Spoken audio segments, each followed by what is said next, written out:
वज़ारत दाखिला ने गैर कानूनी मुकीम गैर मुल्कियों और अफगान शहरियों को 31 मार्च तक पाकिस्तान छोड़ने का हुक्म दे दिया। तर्जुमान वज़ारत दाखिला के मुताबिक अफगान सिटीज़न कार्ड रखने वाले अफराद को भी वतन वापसी के लिए 31 मार्च तक की मोहलत दी गई। बयान में मजीद कहा गया कि हुकूमत ने गैर कानूनी तौर पर मुकीम गैर मुल्कियों की बाइज्जत वापसी के लिए काफ़ी वक्त फराहम किया है और इस अमल के दौरान किसी के साथ गैर इंसानी सलूक नहीं किया जाएगा। हुकूमत ने वापसी के दौरान खुराक और तिब्बी सहूलियात की फराहमी के लिए भी इक़दाम किए हैं। वज़ारत दाखिला ने गैर कानूनी मुकीम गैर मुल्कियों और अफगान शहरियों को 31 मार्च तक पाकिस्तान छोड़ने का हुक्म दे दिया। तर्जुमान वज़ारत दाखिला के मुताबिक अफगान सिटीज़न कार्ड रखने वाले अफराद को भी वतन वापसी के लिए 31 मार्च तक की मोहलत दी गई।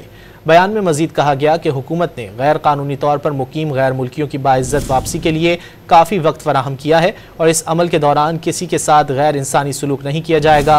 हुकूमत ने वापसी के दौरान खुराक और तिब्बी सहूलियात की फराहमी के लिए भी इक़दाम किए हैं।